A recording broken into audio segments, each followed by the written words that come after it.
tombé dans le premier jardin, il est mort.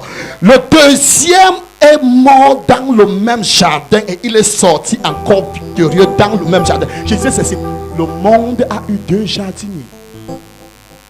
Le premier Adam et le dernier Adam.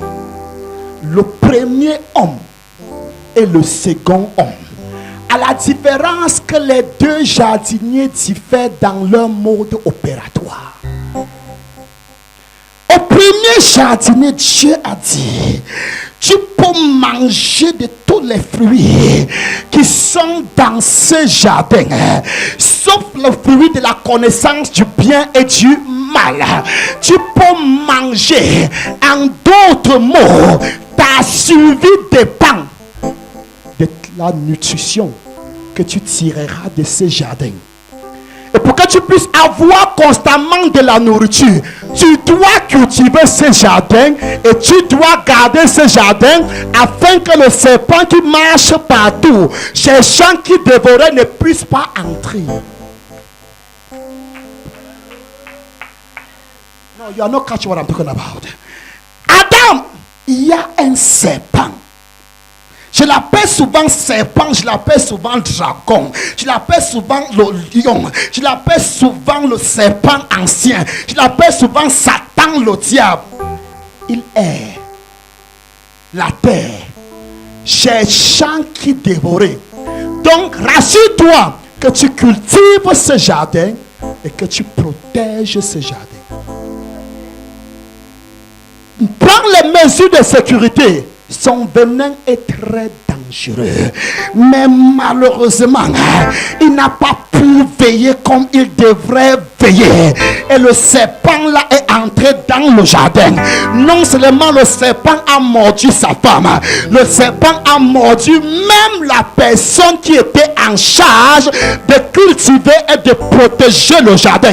Quelqu'un ce matin, après ce culte, tu vas changer de camp dans le mental. Tu vas t'assurer que la chose là que Dieu t'a donnée, tu dois cultiver cette chose et tu dois protéger la chose.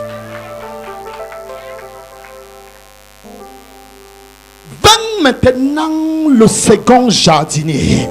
Oh my God, son père a dit, qui enverrai-je? Le jardin a été détruit. Le jardin a été détruit. Mon attente ne peut plus s'accomplir. Le jardin pousse maintenant des plantes terribles, des épines et des ronces. Le premier jardinier a échoué. Il n'a pas pu cultiver. Il n'a pas pu protéger le jardin. Qui pourra me racheter le jardin? Et dans Ésaïe chapitre 6, Jésus a dit, Père, me voici, envoie-moi.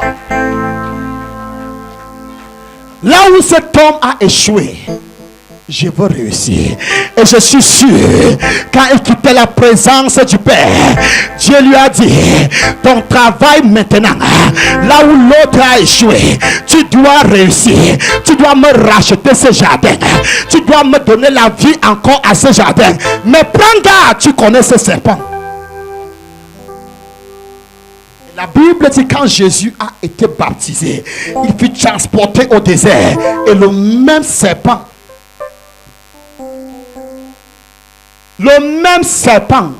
no, you are not getting me. Le même serpent est dans ton mariage, fais attention. Le même serpent est dans tes affaires, fais attention. Le même serpent est dans tes études, fais attention. Le même serpent est dans tes voyages, fais attention. Oh God, I'm preaching in the air. May you help me. Est-ce que je parle? Il dit, veillez et priez, car votre adversaire rôde comme un lion rugissant, cherchant qui dévorer. Quand il te dévore, ton champ est pourri. Quand il te dévore, on va changer le nom de tes enfants. On ne dira plus les enfants de tel. On va plutôt les appeler les orphelins. On ne va plus appeler ta femme Madame telle. On va l'appeler Madame veuve. Refuse que le nom de tes enfants ne soit changé. Quand la vie est encore pleinement en toi, refuse que le nom de ta femme ne soit changé. Quand la vie est encore pleinement en toi, quelqu'un quelqu'un doit veiller. Oh God, le temps est contre nous. Est-ce que tu me donnes encore 15 minutes? Thank you, Jesus. Est-ce que je peux parler encore un petit peu? Donne-moi juste un petit peu. Que je finisse un petit peu l'idée que j'ai. Il est descendu. Le même serpent est venu. Mais Jésus a triomphé de ce serpent. Et il pouvait dire, écoute-moi un petit peu avant d'acclamer. Il pouvait dire, ma nourriture est de faire la volonté de celui qui m'a envoyé et d'accomplir son œuvre. Il dit, la volonté de celui qui m'a envoyé, c'est que je ne perde aucun, que je ne perde aucun de tout ce qu'il m'a donné. En d'autres mots, je ne cultive pas seulement le jardin, mais je protège le jardin. Pour que tu aies le jardin, pour que tu entres dans le jardin, tu aurais à faire face à ma vie. Je ne suis pas comme les autres bergers. Je suis la porte même de la bergerie. Pour que tu entres dans mon jardin, pour que tu entres dans ma bergerie, tu auras à faire face à mon front. Je suis prêt à mourir pour mes brebis. Je suis mort pour elles et je suis encore prêt à faire tout.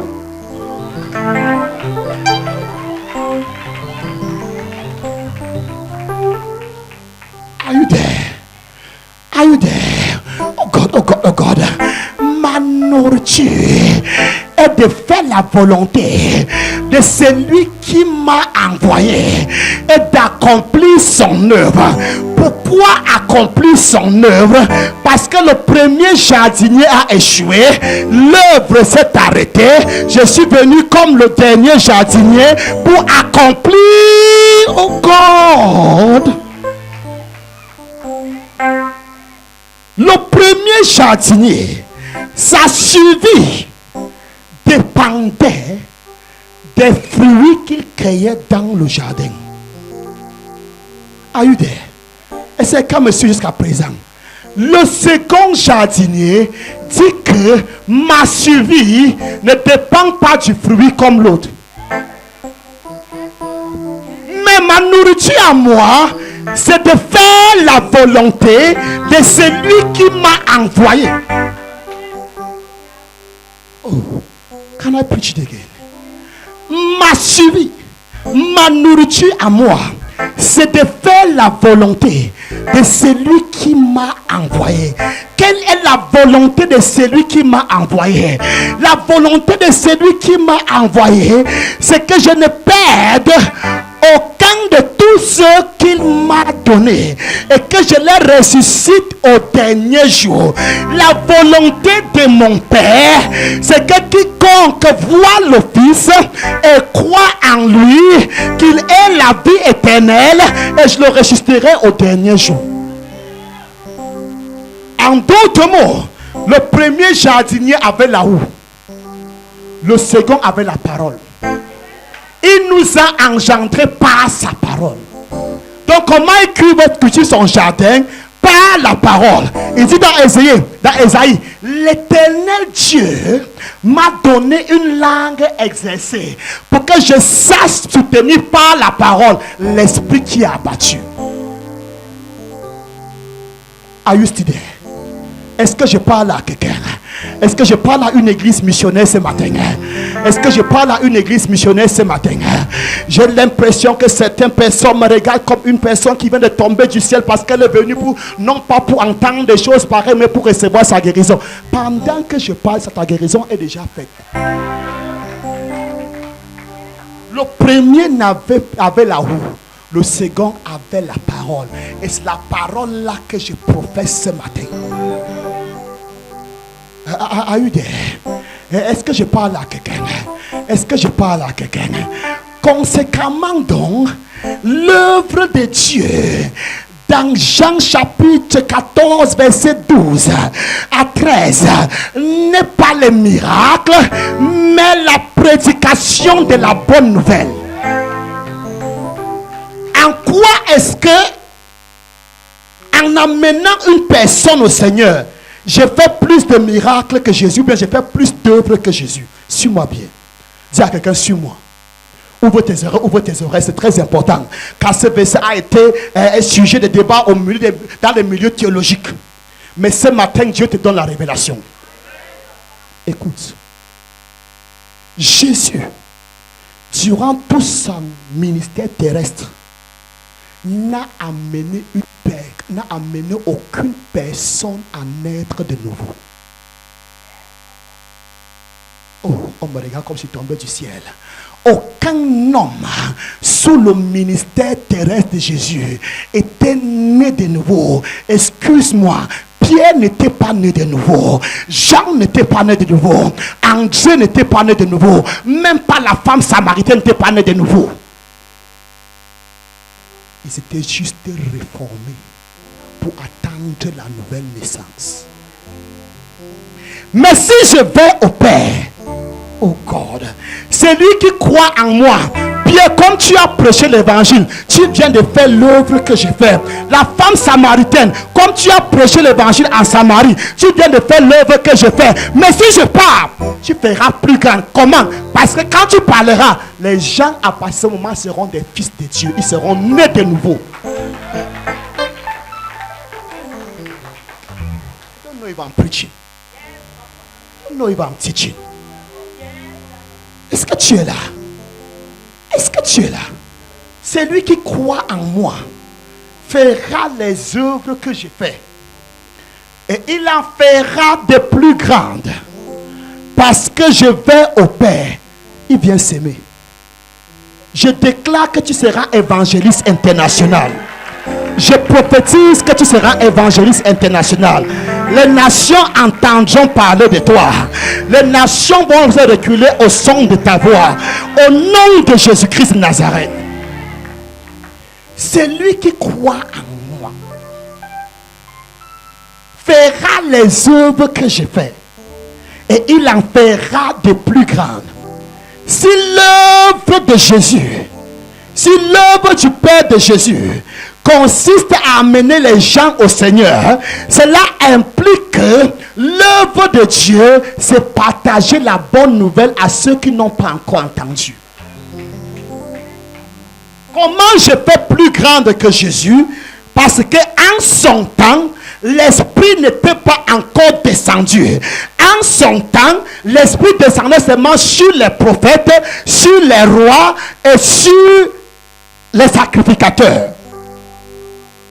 Et avant qu'il ne vienne, la lignée sacerdotale était déjà pervertie. L'Esprit a plutôt retrouvé Jean-Baptiste dans le désert, le sacrificateur. Et c'est descendu sur Jésus, comme le roi, et comme le prophète, et comme le sacrificateur. Donc l'onction est limitée à ce niveau. Conséquemment, je ne peux pas amener quelqu'un à un salut réel. Est-ce que je parle à quelqu'un? Est-ce que je parle à quelqu'un? Est-ce que tu crois? Est-ce que tu crois ce que je viens de dire? Quand Jésus est mort, oh God, I feel the Holy Ghost. La Bible dit qu'il a apparu au milieu de 11. Et il a dit, il a soufflé sur eux. Et a dit, recevez le Saint-Esprit. Et en ce moment, les 11 furent nés de nouveau. Et parce que, attends, être né de nouveau veut dire que né de Dieu. En d'autres mots, tu es devenu Dieu physique.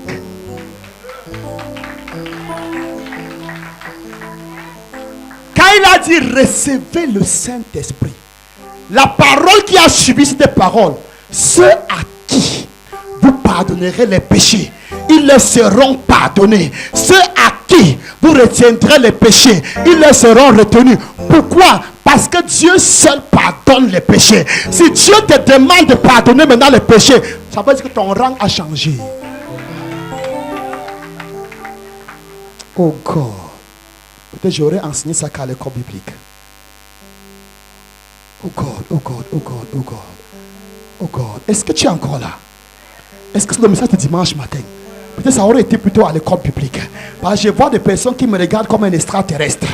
Est-ce que tu es là? Dis à ton voisin, est-ce que tu as le réseau? Demande si tu as le réseau. Demande à ton voisin, est-ce que tu as le réseau? Est-ce que tu as le réseau? Est-ce que tu as le réseau? Est-ce que tu entends ce que le pasteur est en train de dire? Est-ce que tu entends ce que le pasteur est en train de dire? C'est que le pasteur est en train de dire que toi tu fais une œuvre plus grande que Jésus. Are you there? Celui qui croit en moi verra des œuvres que je fais.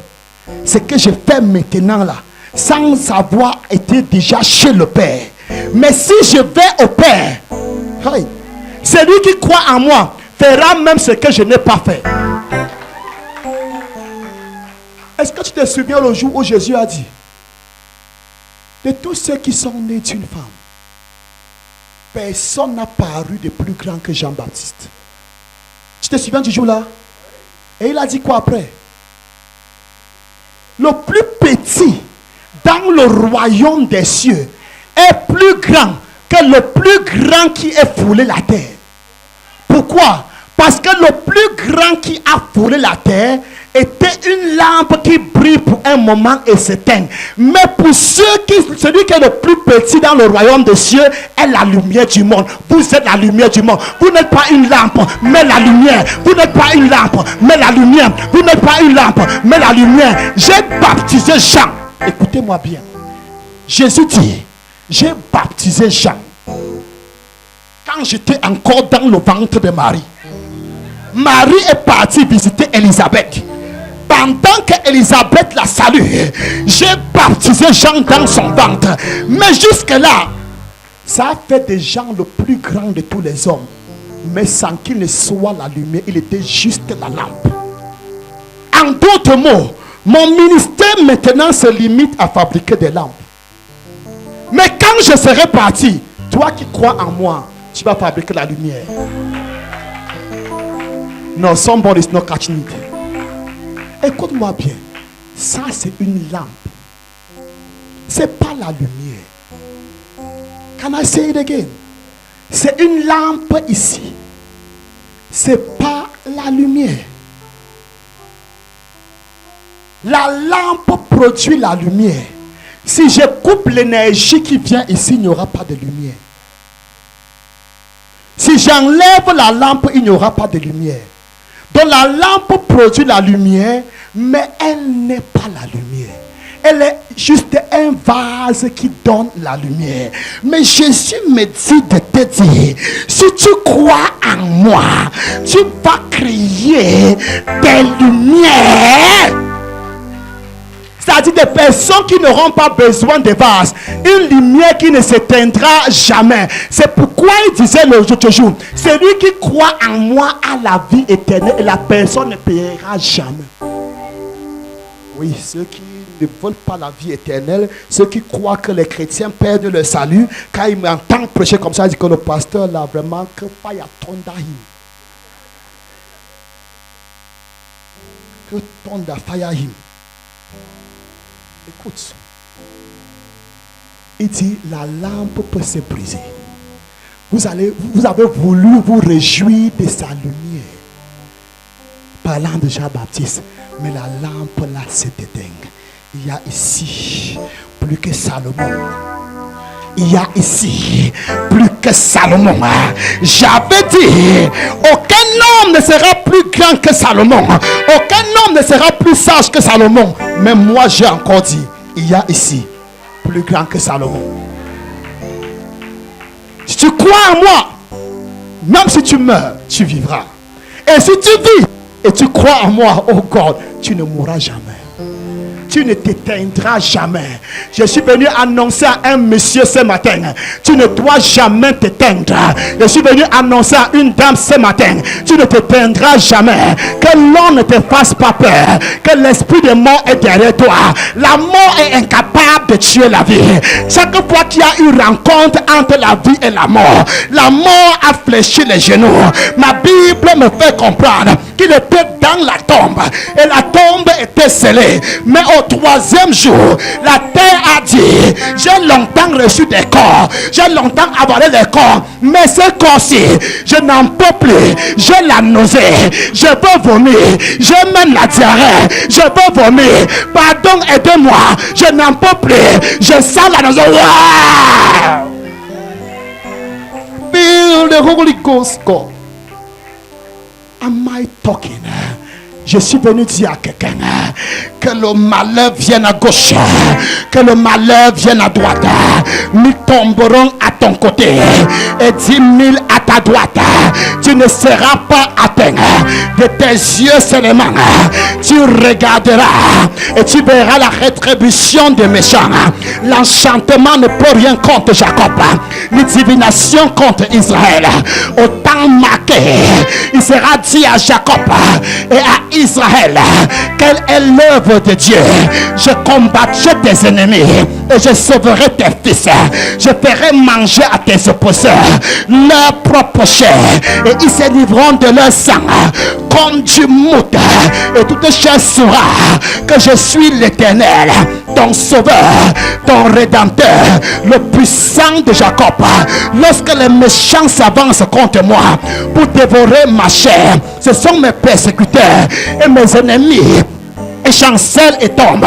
Lorsque l'ennemi viendra contre toi comme un fleuve, l'esprit de l'Éternel élèvera un étendard contre eux. Est-ce que je parle à quelqu'un ce matin? Je dis, aucun malheur ne peut t'atteindre. Toute arme forgée contre toi sera nulle et sans effet. Et toute langue qui se lève en justice contre toi, tu la condamneras. Tel est l'héritage des serviteurs de l'Éternel. Tel est le salut qui leur viendra de moi, dit l'Éternel. Pourquoi Dieu pouvait dire cela? Parce que l'homme là qui a dit, je suis venu pour accomplir l'œuvre de Dieu.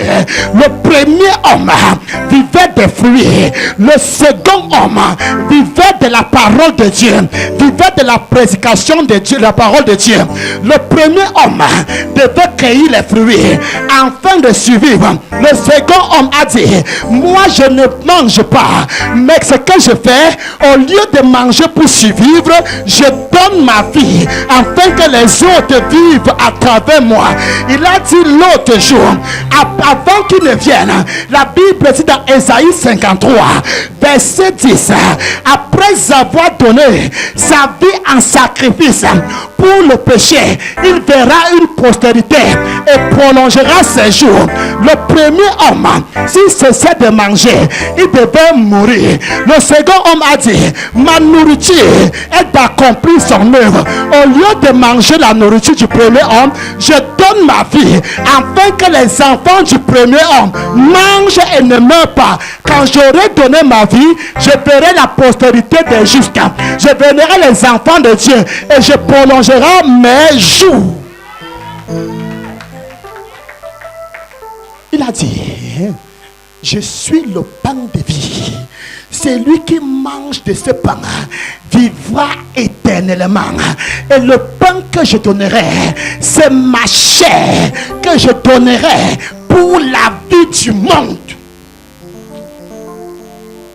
Are you there? Nous sommes dans Jean.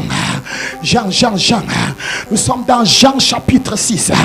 Le pain que je donnerai, c'est ma vie que je donnerai pour la vie du monde. Et si quelqu'un est avec moi, je suis en train de clôturer.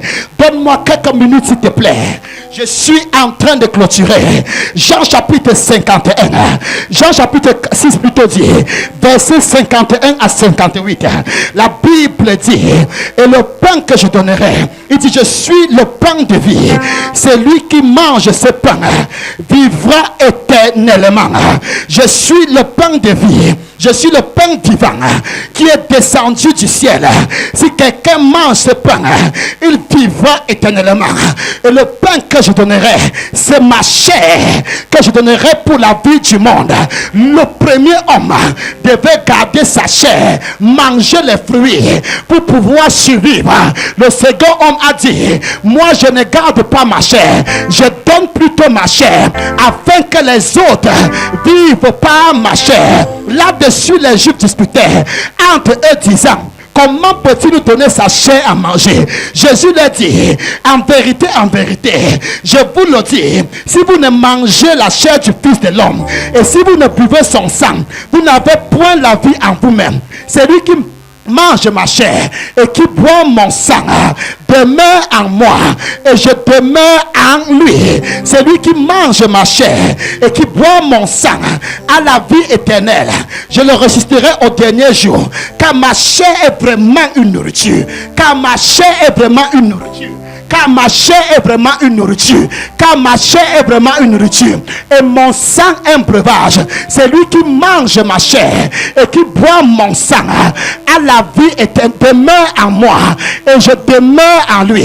De même que le Père qui est vivant m'a envoyé et que je vis par le Père, de même celui qui me mange vivra par moi. C'est ici le pain qui est descendu du ciel. Il n'en est pas comme de vos pères qui ont mangé la manne et qui sont morts. Mais c'est lui qui mange ce pain, God. C'est lui qui mange ce pain, mon frère. C'est lui qui mange ce pain, ma soeur. C'est lui qui mange ce pain. Vivra éternellement. J'annonce à quelqu'un, le pain de Dieu est descendu.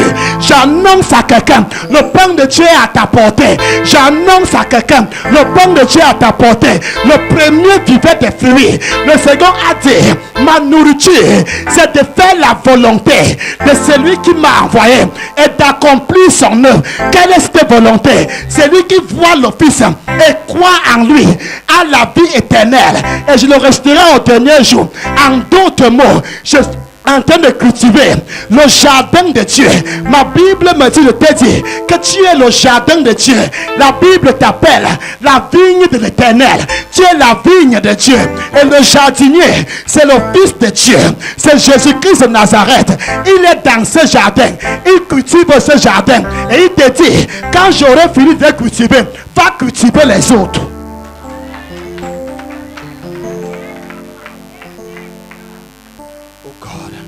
Suis-moi, suis-moi. It's very vital. On ne peut même pas avoir la réunion des leaders. Écoute-moi, écoute-moi bien. Est-ce que je parle à quelqu'un? Jésus a fait de toi la postérité. Quand Dieu parle à Abraham de la postérité, il ne parle pas des postérités. Il dit la postérité. Et la Bible dit, après avoir donné sa vie en sacrifice pour le péché, il verra une postérité. Quand il va voir cette postérité, il prolongera ses jours. Suis-moi.